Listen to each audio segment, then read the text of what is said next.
ପୂର୍ବରୁ ବାପ ପୁଅ ଦୁହେଁ ବ୍ରାଉନ୍ ସୁଗର କାରବାର ଅଭିଯୋଗରେ ଯାଇଛନ୍ତି ଜେଲ୍।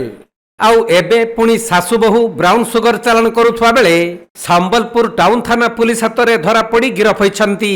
ଆଉ ସେମାନଙ୍କ ନିକଟରୁ 13 ଗ୍ରାମ ଓଜନର ବ୍ରାଉନ୍ ସୁଗର, ଗୋଟିଏ ସ୍କୁଟି, ନଗଦ 26,240 ଟଙ୍କା ଓ ମୋବାଇଲ ଫୋନକୁ ଜବତ କରାଯାଇଛି। ଦୁଇ ଅଭିଯୁକ୍ତ ମହିଳା ସମ୍ପର୍କରେ ଶାଶୁ ବୋହୂ। ଏମାନେ ବ୍ରାଉନ୍ ସୁଗର କାରବାର କରୁଥିବାର ଖବର ପାଇ ସାହୁ କଲୋନୀ ଠାରେ ଚଢ଼ାଉ କରି ଉଭୟଙ୍କୁ ଗିରଫ କରିବା ପରେ କୋର୍ଟ ଚାଲାଣ କରାଯାଇଥିବା ନେଇ ପୁଲିସ ପକ୍ଷରୁ ସୂଚନା ଦିଆଯାଇଛି।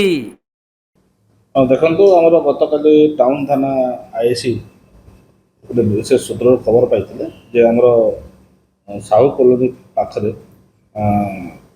ଦୁଇ ଜଣ ମହିଳା ବ୍ରାଉନ୍ ସୁଗର ବିକ୍ରି କରୁଛନ୍ତି। ତ ତାଙ୍କ ନାଁରେ ଆଗରୁ ବି ଆଇସିଙ୍କ ପାଖରେ ଖବର ଥିଲା। ଏଥିରେ ଜଣେ ହେଉଛି ଇପ୍ସିଭା ଶ୍ରେଷ୍ଠ, ଆଉ ଜଣେ ହେଉଛି ପାଲୋରାମ। ତ ଏମାନେ ଆମର ଏସ୍ପି ସମ୍ବଲପୁର ସାହେବଙ୍କର ଯେଉଁ ରହିଛି ନିର୍ଦ୍ଦେଶ ରହିଛି ଯେ ମାନେ ଯେଉଁ ବ୍ରାଉନ୍ ସୁଗର ହେଲା, କୋରେକ୍ସ ହେଲା, ଯେଉଁ କଣ୍ଟିନ୍ୟୁଅସଲି ରାଇଡ୍ କରିବା ପାଇଁ ନିର୍ଦ୍ଦେଶ ରହିଛି ଏବଂ ସେଇ ତାର ଆଧାରରେ ଆମର ଗତକାଲିଟା ରାଇଡ୍ଟା ହେଇଥିଲା ଖବର ପାଇକିରି।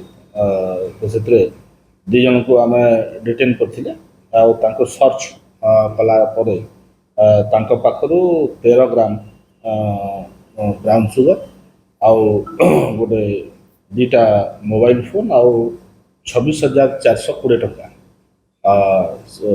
ସିଜର ହେଇଛି। ଦୁଇ ଜଣ ଇପ୍ସିଭା ଶ୍ରେଷ୍ଠ ଆଉ ପାଲୋରାମ ବର୍ତ୍ତମାନ ଆରେଷ୍ଟ ହେଇଛନ୍ତି।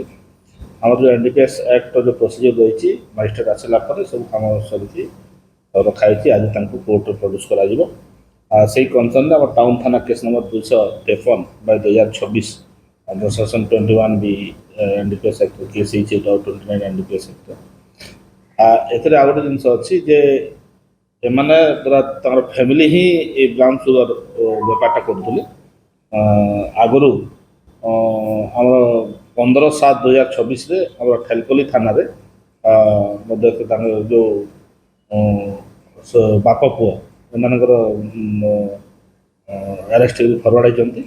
ମାନେ ଯେଉଁ ଇପ୍ସିଭା ଶ୍ରେଷ୍ଠର ହଜବେଣ୍ଡ ଆଉ ତାର ପାଲୋରାମର ହଜବେଣ୍ଡ, ଦୁଇ ଜଣ ବାପ ମାନେ ଗୋଟେ ଫ୍ୟାମିଲି ଆରେଷ୍ଟ ହେଇକି ଫରୱାର୍ଡ଼ ହେଇଛନ୍ତି। ଦୁଇ ମହିଳାଙ୍କ ମଧ୍ୟରେ ସମ୍ପର୍କ କ'ଣ ରହିଛି? ସେମାନେ ଶାଶୁ ବୋହୂ ହେବେ।